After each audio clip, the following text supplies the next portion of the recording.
So let's discuss the question related to our science and technology, right? Fine. So very first question we have the question number 57, right? So question number 57 is that the permaculture is concerned with, right? Permaculture की बात कर रहे हैं यहाँ पे कि permaculture actually होता क्या है, किससे related है permaculture हमारा? तो we have the options. The options A is the treatment of oil spills in ocean by the parasitic mechanism. Development of sustainable agriculture ecosystem, use of genetically modified organism to increase the agriculture productivity, and the developing agriculture solution for the areas suffering from permafrost, right? Perma, that means it's related to permanent, fine. And what is the culture? Culture is what? Culture is the development. किसी चीज़ का अगर हम culture करते हैं तो उसका मतलब होता है डेवलपमेंट, ठीक है? तो परमानेंट डेवलपमेंट किसी चीज़ का करना है तो एक तो ये हमें एक वर्ड समझ में आता है, फाइन। और परमानेंट होगा कौन? जो लॉन्ग टाइम सस्टेन करेगा, राइट? लॉन्ग टाइम सस्टेन कर रहा है तो यहाँ पे जो सेकंड ऑप्शन है हमारा is the development of sustainable agriculture ecosystem, तो this is called the permaculture. Best example इसका देखने को मिलता है गांव में। अगर ग्रामीण क्षेत्र से आप बिलोंग करते हो तो आप देखोगे कि वहाँ पे एक पर्टिकुलर एरिया में वो एग्रीकल्चर भी कर रहे हैं, different types of mode of agriculture वहाँ पे हो रहा है, लाइक द कि वहाँ पे मधुमक्खी का पालन भी हो रहा है, राइट? सेरीकल्चर भी हो रहा है और बीज भी, हनी बीज भी वहाँ पे कल्चर किया जा रहा है, वहाँ पे फिशरीज भी परफॉर्म हो रहा है, right? So this is directly आप कह सकते हो कि associated with the permaculture, fine, okay. Other इसमें देख लेते हैं ऑप्शन क्या है। Treatment of oil spill in ocean by the parasitic mechanism, ये कुछ नहीं है, इसको बोला जाता है बायो रिमीडिएशन, ठीक है? Bioremediation, fine. थर्ड है use of the genetically modified organism to increase the agriculture productivity, ठीक है? ये क्या होता है? ये हमारा होता है to increase the agriculture productivity by using GM crop, ठीक है? GM crop that means genetically modified crops for high yielding of the production, right? And last में the developing agriculture solution for area suffering from permafrost. So permafrost, what is the permafrost? यहाँ पे एक word हमें और सुनने को मिलता है और ये किसी भी क्वेश्चन पूछा जा सकता है कि what is the पर्माफ्रस्ट।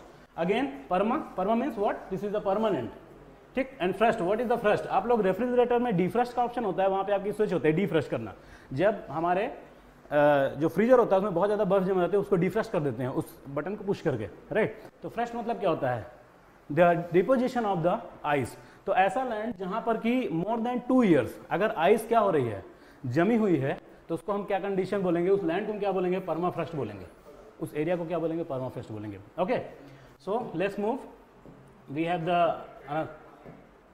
Another question, the question number 58. Methanol has been promoted an alternative transportation fuel from time to time over the past 40 years, ठीक है? Which of the following statements regarding the methanol is correct? बोल रहे हैं methanol का use जो हो रहा है टाइम टू टाइम क्या हो रहा है, पिछले कई सालों से देखा गया कि इस पे एक वैकल्पिक ईंधन के रूप में इसको बढ़ावा मिला है, ठीक है? तो इसमें बोला जा रहा है कि इसमें से निम्नलिखित में से बिलो में जो भी ऑप्शन दिए गए हैं वो क्या है कि कौन सा कथन सही नहीं है, ठीक है? इस पर ध्यान दिया करिए। यूपीएससी जो होता है बहुत ही आसानी से स्टूडेंट्स को क्या करता है? ब्लैकमेल करता है। नहीं है, है नहीं, नहीं है बोल रहा है, ठीक है? छोटा सा नहीं दे देगा और आप उसमें कंफ्यूज जाओगे और आप इसमें ढूंढने लगोगे कि कौन सा सही है, ठीक? चलिए आइए देखते हैं। पहली चीज बोल रहा है कि इसे प्राकृतिक गैस से उत्पादित किया जा सकता है। इसे प्राकृतिक गैस से उत्पादित किया जा सकता है, बिल्कुल करेक्ट है, किया जा सकता है, क्योंकि मेथेनॉल है, क्या है? CH3OH। इसको हम क्या बोलते हैं? मेथाइल एल्कोहल भी बोलते हैं, ठीक है? एल्कोहल वाले थोड़ा सा ध्यान देना क्योंकि ये कंज्यूमेबल नहीं होता है, ठीक है? ये अगर कंज्यूम करते हैं तो fatal for the human beings. Second है it is a biodegradable fuel. हाँ, ऑब्वियस सी बात है, बिल्कुल है, बायोडिग्रेडेबल है, क्योंकि अगर इसको नेचर में ऐसे फ्री छोड़ दिया जाए तो ऑटोमेटिकली क्या हो जाएगा? अपने आप सेल्फ क्या हो जाएगा? डिग्रेडेबल हो जाएगा, राइट? सी ऑप्शन, हाइड्रोकार्बन ईंधन के समान यह पानी में घुलनशील नहीं है। ध्यान दीजिएगा, यह पानी में घुलनशील नहीं है।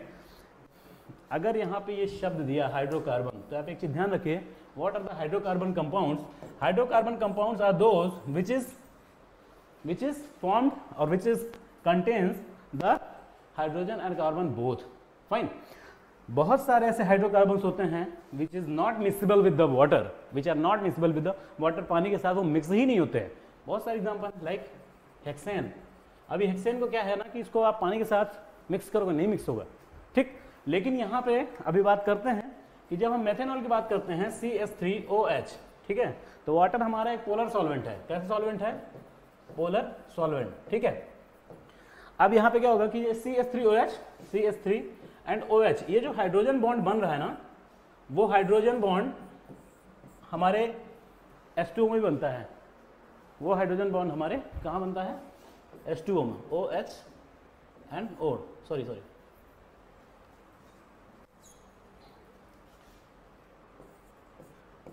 HOH, H2O में। तो ये जो बन रहा है ना हाइड्रोजन बॉन्ड, इसी की वजह से ये हमारा जो मेथेनॉल होता है ये बिल्कुल मिसिबल है। किसके साथ मिसिबल है? हमारे वाटर मॉलिक्यूल्स के साथ, ठीक है। उसके बाद बोला जा रहा है कि इसे एथेनॉल और गैसोलीन के साथ मिश्रित किया जा सकता है। बिल्कुल किया जा सकता है, बिकॉज ये लेस इन्फ्लेमेबल इन नेचर होता है, इसलिए इसको अगर मिक्स करेंगे भी किसी भी तरह का आप कह सकते हो कि फ्लेमेबिलिटी नहीं है तो क्या होगा, लेस फ्लेमेबिलिटी है तो थोड़ा सा विस्फोट और एक्सप्लोजन होने के चांसेस कम होते हैं, इसलिए बिल्कुल इसको किया जा सकता है। तो there is option C which is not incorrect the given, ठीक है। Similar to hydrocarbon fuels it is not soluble in water, ये बिल्कुल गलत है, it is soluble in water, fine, okay. Now the next question is, हाँ, question number 63, ठीक है, okay. Question number 63, which of the following organism are common pollinating agent in flowering plant, sorry, what are the pollinating agent? पहली बात तो हम ये देखेंगे कि pollinating agent होता क्या है। क्या है pollinating agent? The factors or agents which are responsible for the pollination process in plants. Pollination process in plant, ठीक है। These are called the pollinating agent. Pollination की प्रोसेस क्या होती है? जब किसी एक प्लांट से जो पॉलन ग्रेन्स होती हैं वो दूसरे प्लांट्स पे जाती हैं तो फर्टिलाइजेशन होता है, जिससे एक नई स्पीसीज या एक नए पौधे का जन्म होता है, राइट। उसमें सीड्स बनते हैं, फिर बाद में वही सीड्स प्लांट्स बनते हैं, फिर प्लांट्स वही ट्रीज बनते हैं, ठीक है। तो ये पॉलन ग्रेन्स होते कहाँ हैं? ये पॉलन ग्रेन्स होते हैं फूलों में, फ्लावर्स में, राइट। तो इसमें से बता रहे हैं कौन कौन से इसमें हैं जो कि पॉलिनेटिंग एजेंट के तरह कंसीडर किया जा सकते हैं। First one is the bat, बिल्कुल बैट है। बैट क्या करते हैं कि ये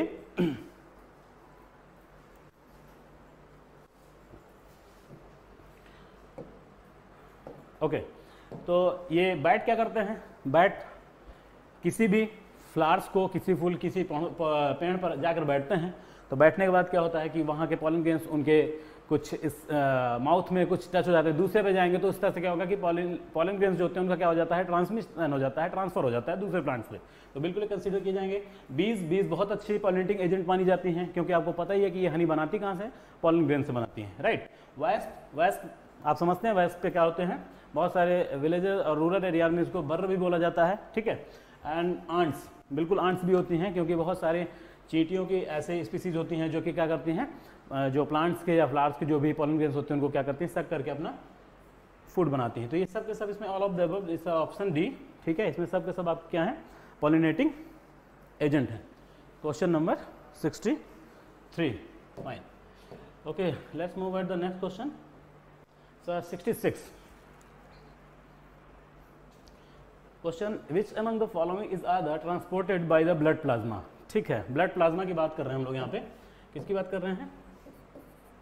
ब्लड प्लाज्मा।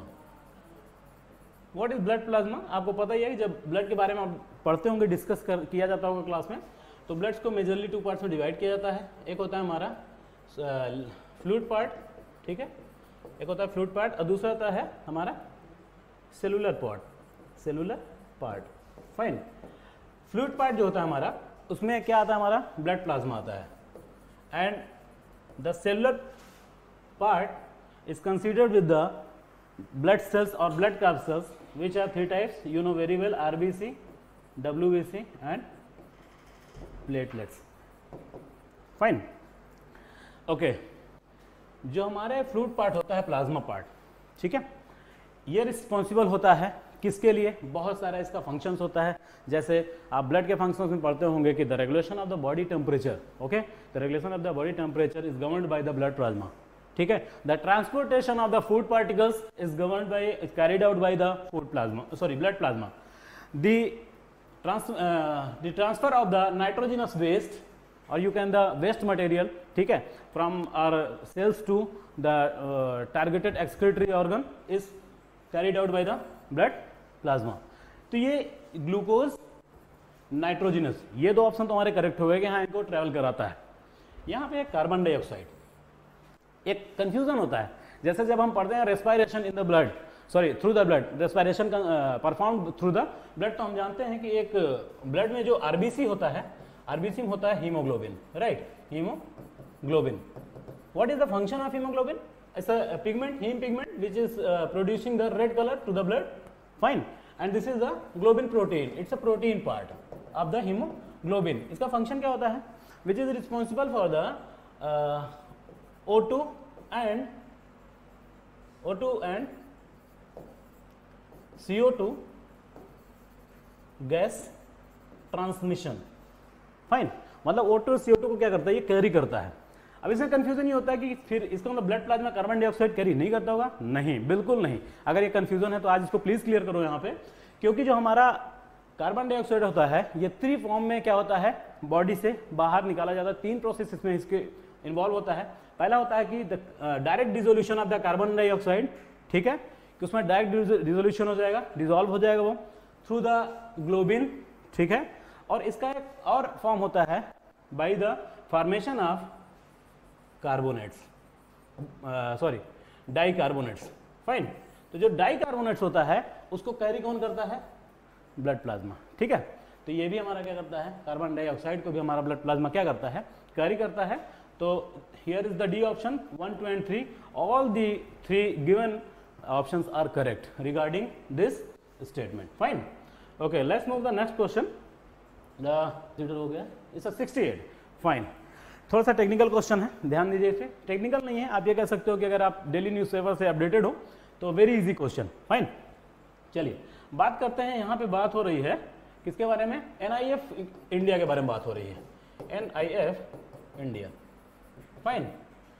क्या है NIF India? This is the national innovation foundation, India की बॉडी है ये, ठीक है, फाइन। ओके, एक ऑटोनोमस बॉडी है ये। कैसी है? ऑटोनोमस। ऑटो मतलब क्या बोलते हैं? स्वायत्त, स्वायत्त तंत्र है, निकाय है, सिस्टम है, बॉडी है, कह सकते हो आप, ठीक है। और किसकी है ये बॉडी? किसकी है? इसको गवर्न कौन करता है या इसको रेगुलेट कौन करता है? तो हमारी DST इसको रेगुलेट करती है, DST, department of science and technology, ठीक। पहला ऑप्शन हमारा एलिमिनेट हो चुका है कि हाँ ये इसके रिगार्डिंग ये स्टेटमेंट बिल्कुल करेक्ट है। सेकंड आते हैं, it was set up in February 2000 at Delhi.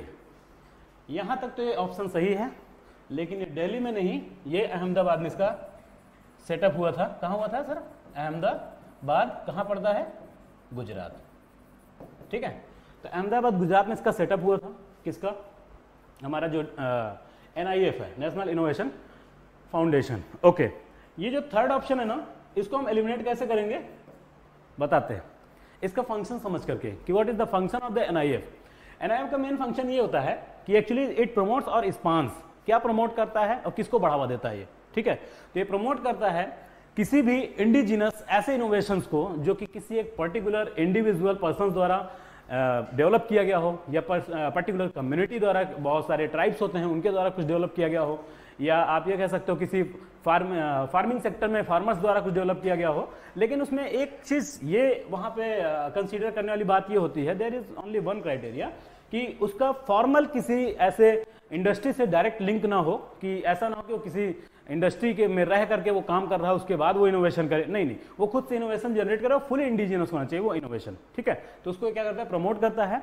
और इन 2018 आई थिंक, हाँ in 2020 sorry 11 April in 2018 this statement is came in news. Statement is that, क्या है इसमें? It has brought out an indigenous herbal medication dewormer in form of the commercial product of for life stock owners as an alternate to chemical method of treatment of worm, ठीक है। डिवर्मर क्या होते हैं? डिवर्मर जो बहुत सारे ऐसे जो छोटे छोटे वॉर्म्स होते हैं, कीड़े होते हैं, इनको हिंदी में बोल सकते हो आप, कि जो कि लाइफ स्टॉक जैसे पशुपालन वगैरह हो गया, तो जो भी कैटल्स होते हैं तो उनके पेट में वॉर्म्स होते हैं, वो क्या करते हैं, जैसे भूख न लगने देना, दुनिया भर की बीमारी क्रिएट करना उनकी बॉडी में। तो ये डिवॉर्मर क्या होते हैं, ये दिए जाते हैं for the treatment of the harmful worms, ठीक है, इसके ट्रीटमेंट के लिए दिया जाता है। तो ये स्टेटमेंट भी बिल्कुल करेक्ट है 100%। तो ऑप्शन एलिमिनेट कर लीजिए 1 and 3। Where is the option 1 and 3? This is the option A, 1 and 3। Okay fine, let's move the next question. अभी अगले क्वेश्चन पे अपन बात करेंगे। It's 73। Fine, question number 73, saviour sibling. Word पकड़ो, आप टर्मिनोलॉजी पकड़ो, क्योंकि यूपीएससी का क्वेश्चन ही आंसर बताता है, आपको परेशान होने की जरूरत नहीं है। बहुत सारे ऐसे क्वेश्चंस होंगे जो कि उसके मतलब कि उसका आंसर जो है उसके क्वेश्चन में क्या होता है, छुपा होता है। Saviour, what is the saviour? जो सेव करे, जो बचाए, उसको क्या बोलते हैं? सेवियर। सिबलिंग्स, सिबलिंग क्या होते हैं? जैसे बोला जाता है कि आपका सिबलिंग स्टेटस क्या है, दैट मीन्स कि आप कितने भाई बहन हो, राइट? तो ये रिलेटेड टू क्या, भाई बहन से रिलेटेड, ठीक है, आपस में। ओके, आइए थोड़ा बात करते हैं। उद्धारकर्ता सहोदर, उद्धार कर रहा है, हिंदी में बड़ा अच्छा उसका टर्म्स दिया हुआ है। चलिए देखते बात करते हैं। ऑप्शन नंबर ए क्या बोल रहा है कि blood donation by an older sibling. अगर ऐसा होता तो ये वर्ड ऐसा कोई ना होता जो ना सुनता, है ना, जनरल। क्योंकि भाई किसी को भी अगर ब्लड डोनेशन की जरूरत पड़ती है, ब्लड की कमी होती है, तो घर का कोई भी अपना भाई रहे, माँ बाप रहे, कोई भी रहे जिसके पास ब्लड ज़्यादा है, उसको क्या करता है, डोनेट करता है। It's nothing, it's a normal blood transfusion या ब्लड डोनेशन, जो भी कहना चाहो, so blood transfusion process, as nothing else, ठीक है।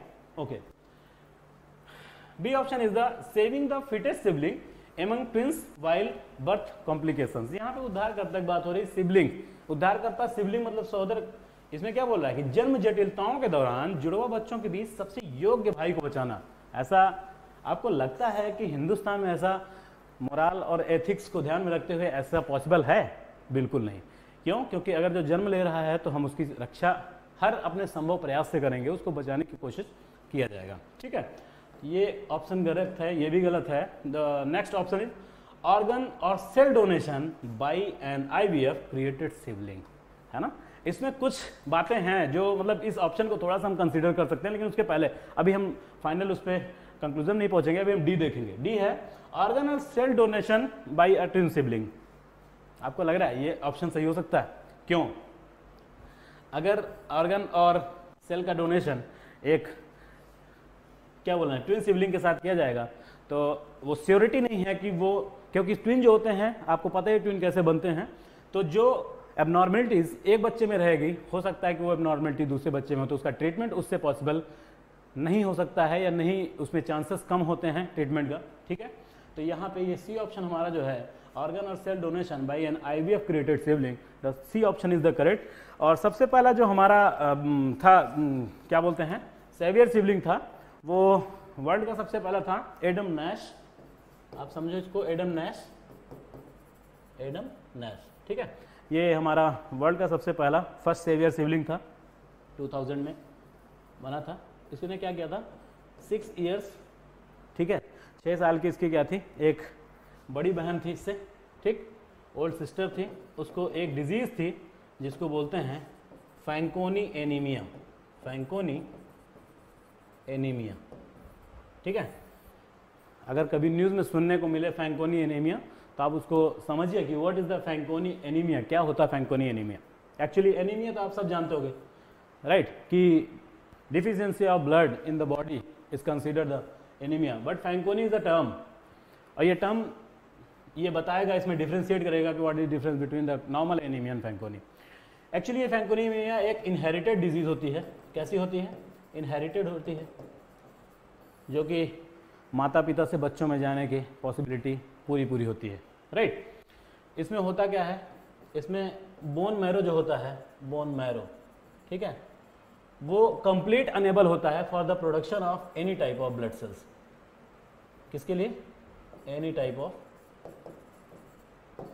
ब्लड सेल्स, मतलब किसी भी तरह का ब्लड सेल्स वो क्रिएट नहीं करेगा, तो हमारा होता है फैंकोनी एनीमिया। अब बोलोगे कि इंडिया का सबसे पहला कौन था सिबलिंग, तो उसमें काव्या सोलंकी का नाम आता है। आप लोग जानते रहो, the India's first saviour sibling name is the Kavya Solanki, लड़की का नाम है, ठीक है। इसने अपने भाई को बचाया था, काव्या सोलंकी, गुजरात की है ये, कब 2018 में, ठीक है, कहाँ की है, गुजरात की, फाइन। चलिए अभी नेक्स्ट क्वेश्चन पे बात करेंगे, इसमें option C is the correct answer. Okay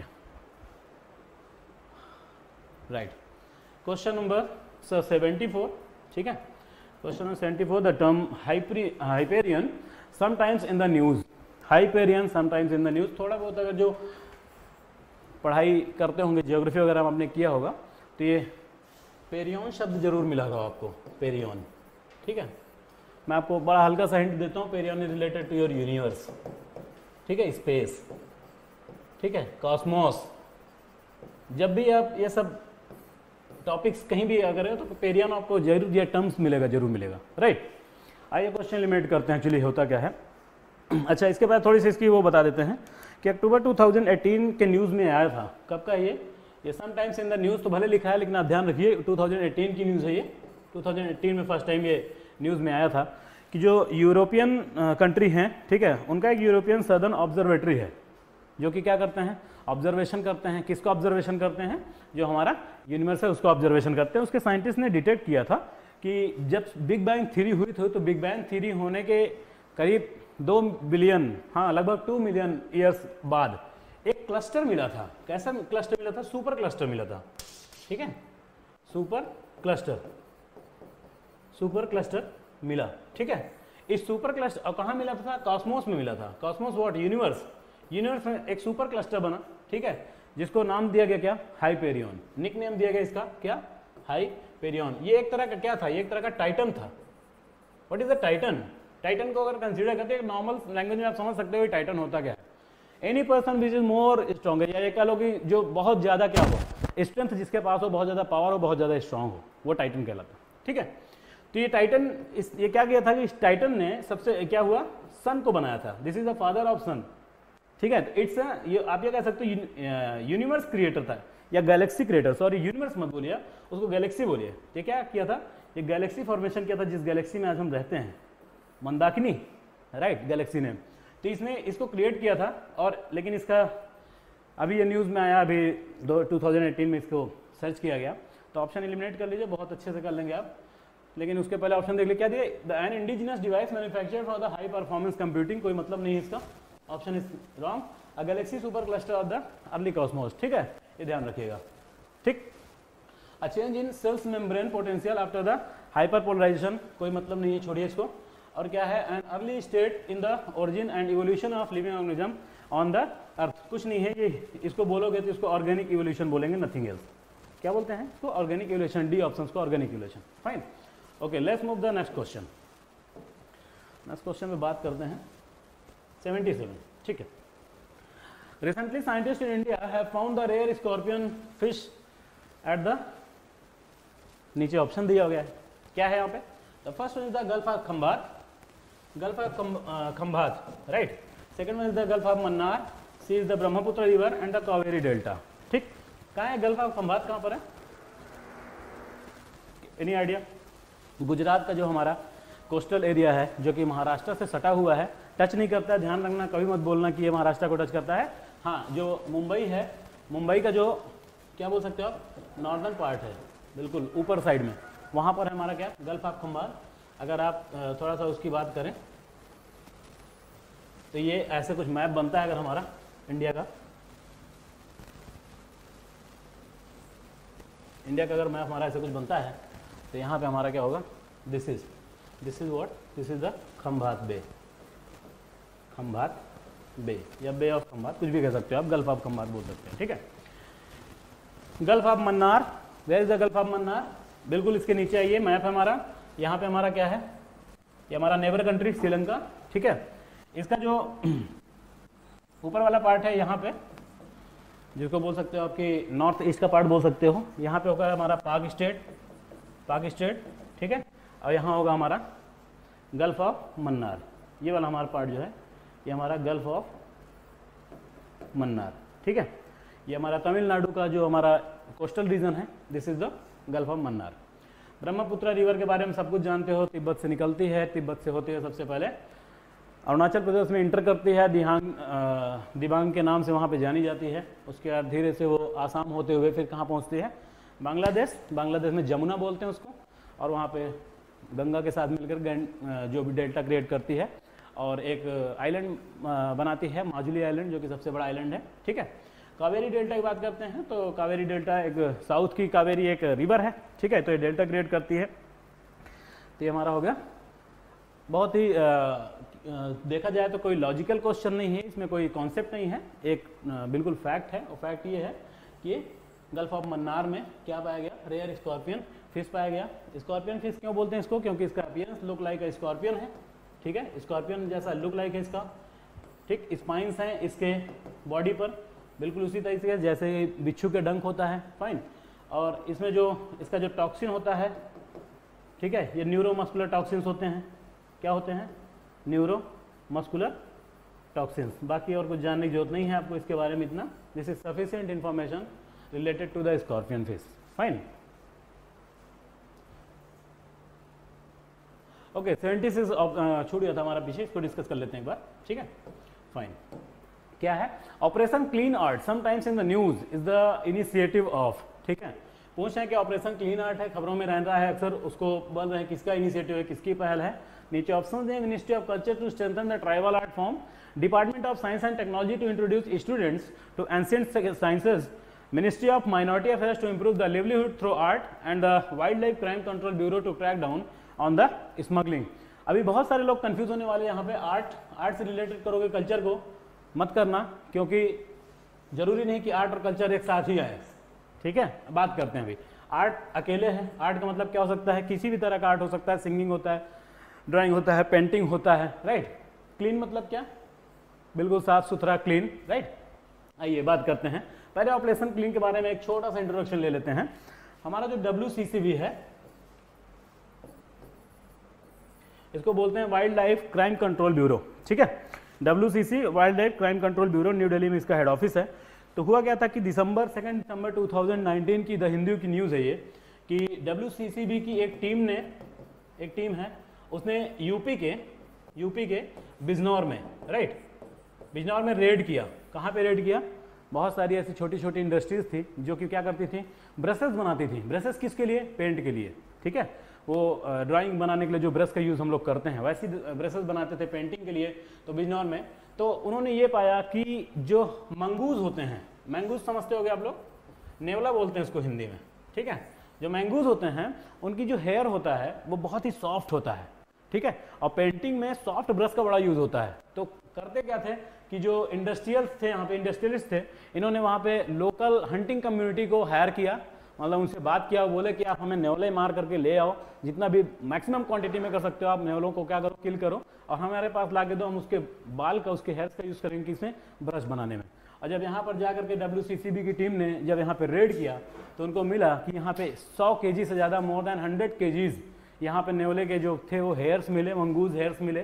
ठीक है, रॉ मंगूज हेयर, और कम से कम 2000 अबव देन 2000 वहाँ पे क्या मिले, ब्रशेस पाए गए जो कि मंगूज हेयर से बने हुए थे। ठीक है, तो WCCB ने सबसे पहले ये पहल स्टार्ट की है। लास्ट ऑप्शन का डी है, wildlife crime control bureau to crack down on the smuggling. Smuggling for what, smuggling of the wildlife, specially mongoose. ठीक है, ये चीज़ आप समझ रहे हैं आप, फाइन। तो D option is the correct.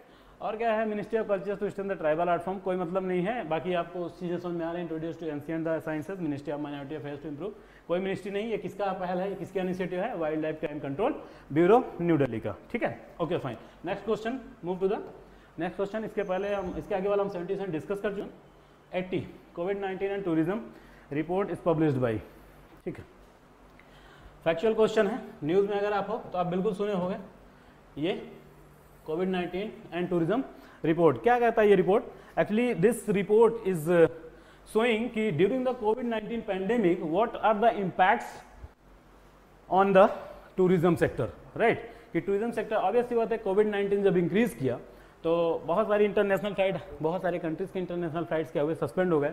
तो टूरिज्म उसमें क्या होगा, उसमें टूरिज्म हमेशा डिक्रीज ही करेगा, एज यू नो। ठीक है, तो पहली चीज़ तो देख लो कि आप ये किसका रिपोर्ट है, कौन इस रिपोर्ट को पब्लिश करता है। Here is the option, UNCTAD, WEF, WHO and the world bank. ठीक है, एलिमिनेशन करिए, वर्ल्ड बैंक कोई रिलेशन है इसका क्या टूरिज्म से? बिल्कुल नहीं। WHO it's related to the health, right, तो WHO से कोई नहीं। वर्ल्ड इकोनॉमिक फोरम थोड़ा सा रिलेशन हो सकता है इसका, लेकिन हम थोड़ा सा और इस पर डिस्कस करेंगे।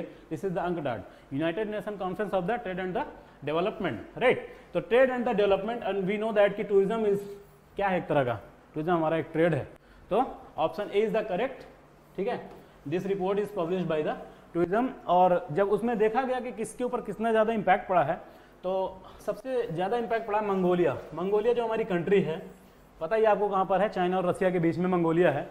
यहाँ के टूरिज्म पे निगेटिव 89% का इम्पैक्ट पड़ा। कितना? निगेटिव 89% का टूरिज्म वहाँ पे क्या हुआ, बिल्कुल धड़ाम से डंप डाउन हो गया, है ना। उसके बाद सेकंड नंबर पे ऑब्वियस सी बात है चाइना, जिसको हम लोग बोल रहे हैं कि उसने शायद कोविड-19 उसी की देन है ना, कह सकते हो। तो -88% का इम्पैक्ट चाइना पे पड़ा। और अगर इंडिया के रेफरेंस में हम बात करें तो -54% का डिक्रीमेंट हमें देखने को मिला। किसके संदर्भ में? इंडिया के संदर्भ में देखने को मिला, ठीक है। तो दिस इज द कोविड-19 and tourism report which is published by the UNCTAD। Okay, let's move at the next question, fine. Okay, consider the following statements about the cytokines storm. What are the cytokines? पहले ये बात कर लेते हैं कि cytokines होते क्या हैं, स्टॉर्म के बाद बात करेंगे। अगर बात करें यहाँ पे साइटोकाइन्स स्टॉर्म्स, टू वर्ड्स हैं यहाँ पे दोनों में, एक साइटोकाइन्स है और एक स्टॉर्म है। स्टॉर्म मीन्स क्या होता है? तूफान, है ना, कह सकते हो ना, तूफान होता है साइटोकाइन्स, तूफान, ठीक। And what are the cytokines, ठीक। स्टॉर्म मीन्स तूफान, साइटोकाइन्स पहले बात आप ये समझिए। Cytokines is a proteinous molecule. क्या होता है ये? प्रोटीनियस मॉलिक्यूल, ठीक है। और इसका जो सिक्रीशन आप कह सकते हो कि किसके द्वारा इसका सिक्रीशन होता है, प्रोटीनियस मॉलिक्यूल साइटोकाइन्स का।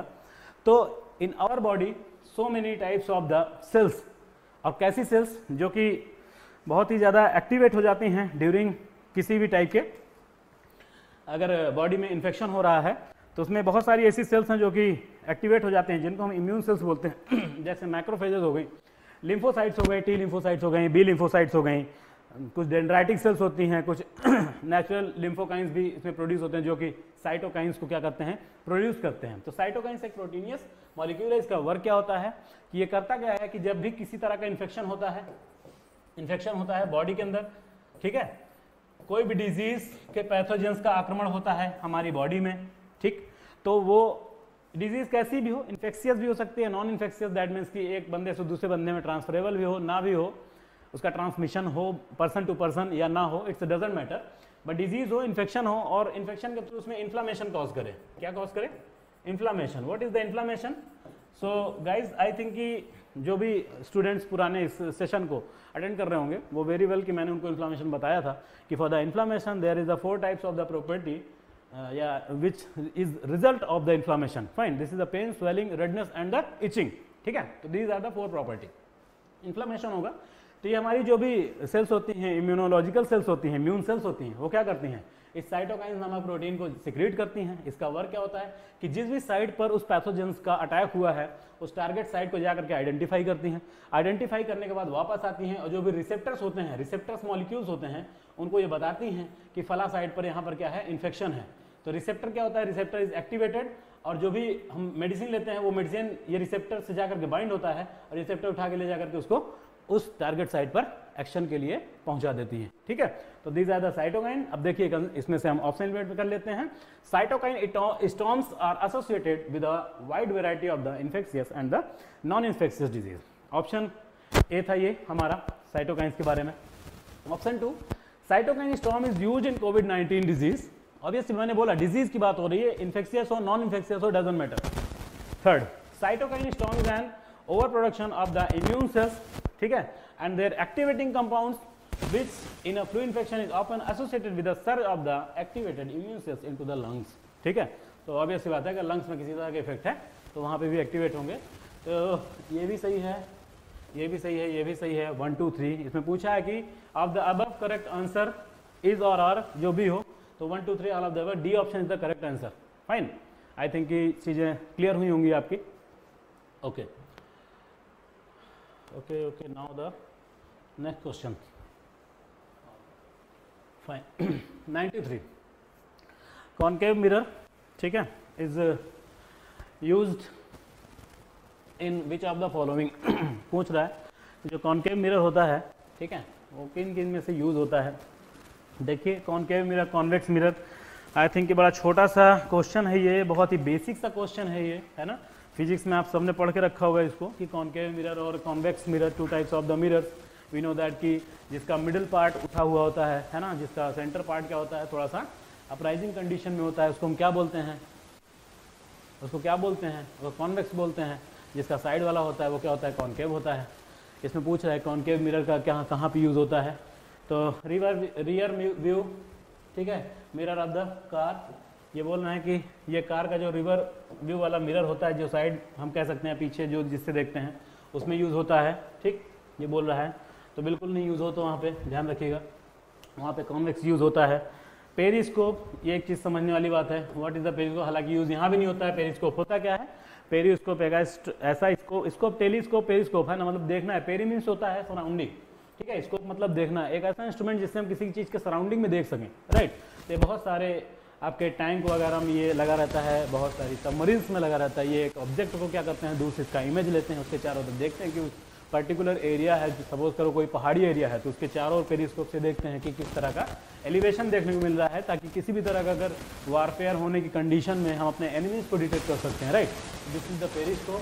तो पेरिस्कोप में हमेशा आप ध्यान रखिए कि नॉर्मली जो होता है उसमें हमारा प्लेन मिरर यूज़ होता है। कैसा मिरर, प्लेन मिरर यूज़ होता है, और या कॉन्वेक्स मिरर यूज़ होता है। जो ज़्यादा एडवांस होते हैं उसमें कॉन्वेक्स मिरर यूज़ होता है, लेकिन हमारा सेविंग मिरर में क्या यूज़ होता है, कॉनकेव मिरर यूज़ होता है। I think concave mirror. So here is the option 1 is only correct, so option A 1 only, fine. So this is the very basic question, इस पर बहुत ज़्यादा कुछ डिस्कस करने की जरूरत तो नहीं समझ में आती हमको। Okay, let's move at the next question. The freezing compartment is located at the top in the refrigerator. Which of the following phenomena of heat transfer is a reason for this? बहुत अच्छा प्यारा question है ये, सबके घर में होता है, फ्रिज रखा होगा, रेफ्रिजरेटर। बोल रहा है फ्रीजिंग डिब्बा एक रेफ्रिजरेटर में शीर्ष पर स्थित होता है ना, होता है ना। अब रेफ्रिजरेटर का जो भी हमारा क्या बोलते हैं उसको, फ्रीजर, हाँ फ्रीजर। गर्मी हस्तांतरण की घटना निम्नलिखित में से इसका क्या कारण है, मतलब हीट ट्रांसफर की बात हो रही है यहाँ पे, किसकी बात हो रही है, हीट ट्रांसफर। ओके सब पढ़े होंगे, बेसिक क्वेश्चन है। आई थिंक कि अगर 8th में भी, 8th क्लास स्टैंडर्ड में भी अगर आप साइंस पढ़े होंगे तो उसमें ये बेसिक क्वेश्चन आता है कि there is the three method for the transfer of the heat, ठीक है, and what are the three, conduction, convection and the radiation, ठीक है, आचरण, संवहन और विकिरण। आइए थोड़ा सा बात करते हैं, थोड़ा सा बहुत शॉर्ट में समझेंगे। बहुत अच्छा एग्जाम्पल आपके पास ये है कि एक सपोज करिए कि केतली, this is the kettle, right. आइए इसका मान लो हैंडल है, ऐसे करके, दिस इज द हैंडल, ठीक, केटल है यहाँ पे, and this is the stove और गैस। यहाँ से क्या हो रहा है, इसको हीट किया जा रहा है। वाटर इसमें है, वाटर भरा हुआ है पूरा, fine, these are the waters, कोई भी लिक्विड हो सकता है। अब यहाँ पे क्या होगा कि यहाँ पे इसी एग्जांपल में आप समझ सकते हो कि देयर आर थ्री मेथड्स, ठीक। हो क्या रहा है, सबसे पहला मेथड समझते हैं conduction. What is the conduction, conduction is the process of the transfer of the heat in which the mass movement is occurs. Mass movement that means कि मॉलिक्यूल्स हो सकता है, सब्सटेंस हो सकता है, किसी कोई भी एटम्स हो सकता है, कुछ भी हो सकता है, ठीक, गैस हो सकती है, लिक्विड हो सकती है। और मास मूवमेंट आपको पता होना चाहिए कि मूवमेंट उसी में होगा जिसके मॉलिक्यूल्स क्या होंगे, फ्री होंगे। तो लिक्विड और गैस की में पाया जाता है, किसमें पाया जाता है, लिक्विड एंड गैस में ये प्रोसेस पाई जाती है, ठीक है।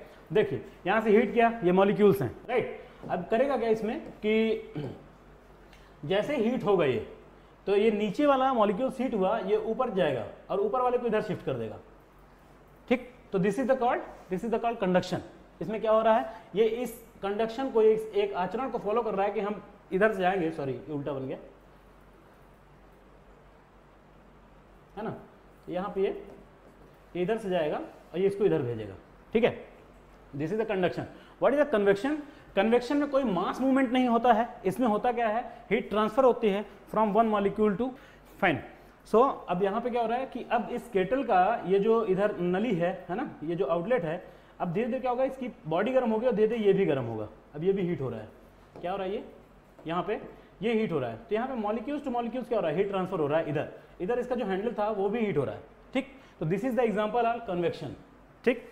ये किस में पाया जाता है, सॉलिड में पाया जाता है, लिक्विड में पाया जाता है, लिक्विड में पाया जाता है, सेमी लिक्विड फॉर्म में भी ये चीज होती है। लास्ट बचा हमारा रेडिएशन। रेडिएशन में क्या होता है कि कुछ नहीं, यहाँ पे किसी भी मीडियम की हमें रिक्वायरमेंट नहीं होती है, ये स्पेस में भी ट्रेवल हो सकता है, ये फिनोमिना अकर्स है ना इन द स्पेस ऑल्सो। इसमें होगा क्या कि यहाँ पे ये हीट है, हीट जनरेट हो रही है और यहाँ से क्या हो रहा है, बाहर हीट निकल रही है, और इधर अगर आप खड़े हो, यहाँ पे आप ऑब्जेक्ट हो, मान लो यहाँ पे खड़े हो, तो आपको हीट यहाँ से फील हो रहा है। तो this is the process of radiation, ठीक।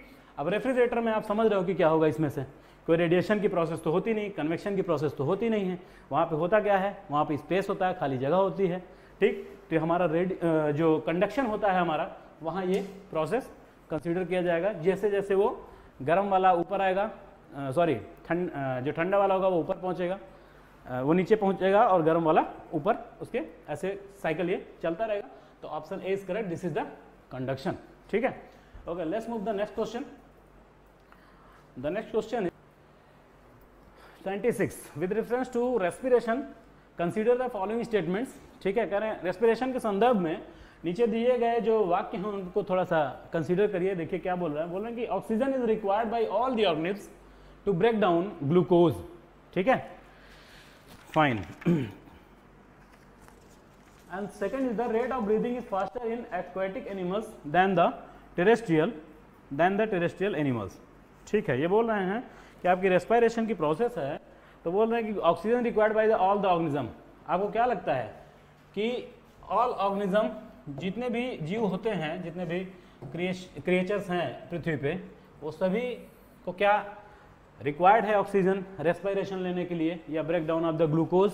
नहीं, बिल्कुल नहीं। रेस्पिरेशन के लिए एक बार हम कंसीडर कर सकते हैं कि लिविंग ऑर्गेनिज्म को रिक्वायर्ड होता है, लेकिन break down of the glucose बिल्कुल नहीं, क्योंकि जो भी एरोबिक रिएक्शन होती है, एरोबिक रिएक्शन, ठीक है, या एरोबिक रेस्पिरेशन, तो उसमें तो रिक्वायरमेंट होती है किसकी, ऑक्सीजन की, ठीक है, जो कि ग्लूकोज मॉलिक्यूल ब्रेक डाउन होता है और एनर्जी के फॉर्म में चेंज होता है, जो बनाता है एटीपी, राइट। आपको पता ही है, ये बात आपने पढ़ा होगा। और दूसरा है एनारोबिक रिएक्शन। एनारोबिक रिएक्शन में ऑक्सीजन की रिक्वायरमेंट या रेस्पिरेशन, इसमें ऑक्सीजन की रिक्वायरमेंट नहीं होती है, ऑक्सीजन नॉट रिक्वायर्ड, ठीक है। होता है कहाँ पे एनारोबिक रिएक्शन, बहुत सारे बैक्टीरियाज होते हैं, फंगस होते हैं, बहुत सारे माइक्रोब्स होते हैं, जो कि क्या करते हैं, एनारोबिक रिएक्शन करते हैं। हमारी बॉडी में भी एनारोबिक रिएक्शंस होती हैं, जो हमारी मस्कुलर सेल्स होती हैं, मसल्स होती हैं, वो क्या करती हैं, ये एनारोबिक रिएक्शन परफॉर्म करती हैं। और इसमें जो ग्लूकोज का ब्रेक डाउन होता है, ग्लूकोज का ब्रेक डाउन होता है, वो किसके फॉर्म में होता है, लैक्टिक एसिड के फॉर्म में, लैक्टिक एसिड बनाता है, और जो कि डिपोजिशन हो जाता है हमारी मसल्स में, तो हमें क्या, टायर्डनेस की फीलिंग होती है, ये तो आप जानते ही हैं, थकान, तो एनारोबिक रिएक्शन होता है। तो ये पहला स्टेटमेंट गलत है, ठीक है। Second, rate of the breathing is faster in the aquatic animals than the terrestrial animals, बिल्कुल करेक्ट ऑप्शन है, और बिल्कुल करेक्ट स्टेटमेंट दिया गया। क्यों होता है ऐसा, ये समझ लीजिए थोड़ा सा, क्योंकि जो टेरेस्ट्रियल एनिमल्स होते हैं उनके लिए अबंडेंट अमाउंट में ऑक्सीजन अवेलेबल है, फ्री, बिल्कुल आराम से कहीं भी रहें वो क्या करेंगे, रेस्पिरेशन, उनका कोई लिमिट नहीं है ऑक्सीजन का। जहाँ पे पॉल्यूशन बात हो रही है, मैं उसकी बात नहीं कर रहा हूँ, नॉर्मल बात कर रहे हैं। लेकिन जो हमारा एक्वाटिक एनिमल्स का जो भी इकोलॉजी होता है, इकोसिस्टम होता है, तो एक्वाटिक एनिमल्स में एक पहले से डेफिनेट अमाउंट में क्या होता है, अवेलेबल होता है ऑक्सीजन का क्वांटिटी, ठीक है। तो इनको ज़्यादा ऑक्सीजन की जरूरत पड़ेगी। अब ज़्यादा की ऑक्सीजन की जरूरत पड़ेगी तो जल्दी जल्दी सांस लेंगे, क्योंकि इनके सेल्स को क्या होगा, ऑक्सीजन बहुत ही रैपिडली रिक्वायरमेंट होगी, ठीक। तो रेट ऑफ द ब्रीदिंग क्या हो जाएगा उनमें, फास्ट हो जाएगा एक्वाटिक एनिमल्स में। तो ये दूसरा सही है। 96 का ऑप्शन देख लेते हैं, B option is the correct answer, only 2 is the correct, ठीक है। Okay, so second last question में बात करेंगे हम लोग। The second last question is the 97 with respect to space science the red shift phenomena provide the evidence for. बहुत ही simple question है, इससे घबराना नहीं, बहुत ही एकदम इजी। मुझे लगता है कि अभी तक में सबसे इजी क्वेश्चन, इससे अच्छा कुछ है ही नहीं, very easy question, red shift, ठीक है। इससे पहले हम बात करेंगे कि डॉपलर इफेक्ट आप जानते होंगे, what is the Doppler effect. जितने भी फिजिक्स पढ़े हो ना, सब जानते होंगे डॉपलर इफेक्ट, ठीक है। तो डॉपलर इफेक्ट ये होता है, ऐसे सिंपल एग्जांपल में समझो, रिलेटेड टू द साउंड, ठीक है। और पहले बता दो, red shift is related to the light, ठीक। लेकिन एक चीज ध्यान रखना, साउंड में भी हमारा क्या होता है, वेवलेंथ होती है, आपको पता है ये बात। और लाइट में भी क्या होती है, वेवलेंथ होती है, दोनों चीज में। और वेवलेंथ का ही सारा फिनोमिना है। डॉपलर इफेक्ट में होता क्या है, सपोज करो एग्जांपल लो कि आप अपने घर पे बैठे हो, अगर कोई एम्बुलेंस आ रही है तो जैसे जैसे वो आपके नजदीक आती है तो साउंड की वेवलेंथ क्या होती है, कम होती जाती है और इंटेंसिटी क्या हो जाती है, इंक्रीज कर जाती है। जैसे ही वो आपको क्रॉस करके आगे बढ़ती है तो वेवलेंथ इंक्रीज कर जाती है और इंटेंसिटी क्या हो जाती है, डिक्रीज कर जाती है। और अगर सपोज करो कि आप सड़क के किनारे खड़े हो, उसने आपको क्रॉस किया और आप उसके पीछे दौड़ लो तो क्या हो जाएगा, इंटेंसिटी इंक्रीज करेगी और वेवलेंथ डिक्रीज कर जाएगी। ठीक है, तो ये क्या होता है, ये डॉपलर इफेक्ट होता है। रेड शिफ्ट में क्या होता है कि यूनिवर्स में आपको पता है कि सबसे लॉन्गेस्ट वेवलेंथ होती है रेड कलर की, रेड कलर की। ठीक है, रेड कलर की वेवलेंथ सबसे ज्यादा होती है। ये करते क्या है, इससे होता क्या है रेड शिफ्ट में, जो हमारे यूनिवर्स का एक्सपेंशन होता है ना वो इसी रेड शिफ्ट से डिसाइड करते हैं, red shift and blue shift से। उसमें होता क्या है कि जैसे जैसे एस्ट्रोनॉमर्स होते हैं जब वो किसी स्पेस में जाते हैं तो वो जब उनको रेड शिफ्ट की रेड कलर की जब उनको वेवलेंथ ज्यादा मिलती है तो दैट मीन्स कि वो उतनी ही ज्यादा क्या है, उतनी ही ज्यादा दूर है वो पर्टिकुलर हमारा टाइटन्स हो सकता है, कोई प्लेनेट हो सकता है, कोई सैटेलाइट हो सकता है, नेचुरल सैटेलाइट की बात कर रहा हूँ, प्लेनेट है ना, तो वो उतने दूर क्या हो सकता है, उससे उस पर्सन से, उस एस्ट्रोनॉमर से दूर हो सकता है, राइट। तो इससे क्या होता है कि ये रेड शिफ्ट जो होता है ये बताता है कि हमारा कितनी दूर में हमारा यूनिवर्स क्या हुआ है, एक्सपेंशन हुआ, उसका कितना फैल चुका है। तो option is the correct, expansion of the universe is related to the red shift. ठीक है, presence of dark energy nothing, presence of gravitational waves कुछ नहीं है। ठीक है, फॉर्मेशन ऑफ ब्लैक होल कुछ नहीं, सब सारी big bang theory and all that सब इसमें आता है यूनिवर्स के फॉर्मेशन में। लास्ट क्वेश्चन देख लेते हैं इसको। ठीक है, last question is that correct, fine. Last question है catenation is the linkage of atoms of the same element into the longer chain, which of the following elements exhibit the property of the catenation। कह रहे हैं catenation जो है कटाव एक ही तत्व के परमाणुओं की लंबी श्रृंखलाओं का जुड़ाव है, लेकिन कौन सा तत्व catenation की संपत्ति को प्रदर्शित करता है। Element exhibit the property of, गुण, संपत्ति नहीं गुण, ठीक है ना, वो प्रॉपर्टी वाला नहीं, राइट। तो ऑप्शन है कार्बन है, ऑक्सीजन है, नाइट्रोजन है, हाइड्रोजन है। Carbon is the correct answer. क्यों? क्योंकि कार्बन के पास कैटिनेशन की इतनी ज़्यादा प्रॉपर्टी होती है कि more than the 1 million of the 1 million से ज़्यादा हमारे पास आज ऑर्गेनिक कंपाउंड्स अवेलेबल हैं। कितने? 1 मिलियन से ज़्यादा ऑर्गेनिक कंपाउंड्स जो कि कार्बन कंपाउंड कहलाते हैं वो अवेलेबल हैं। कैटिनेशन एक प्रॉपर्टी होती है, ठीक है। वो होता कैसे है? क्योंकि सिग्मा बॉन्ड होता है, जिनमें भी सिग्मा बॉन्ड पाया जाता है उसको स्ट्रॉन्ग इनफ होते हैं, तो किसी भी एलिमेंट से जल्दी क्या करते हैं, रिएक्शन करके एक स्ट्रॉन्ग एलिमेंट कंपाउंड क्रिएट करने की प्रॉपर्टी रखते हैं। और कार्बन जो होता है हमारा इसमें सबसे टॉप पर है, तो carbon is the correct answer. So thanks to all, thank you so much. और आई थिंक ये सेशन आपको आया होगा समझ में। बाकी जो भी क्वेरीज होगी तो आप नीचे कमेंट में करना, तो हो सकता है मैं रिप्लाई भी कर दूंगा आपको। अगर आप कमेंट करोगे तो जरूर रिप्लाई करूंगा उस पर, ठीक है। Thank you so much all.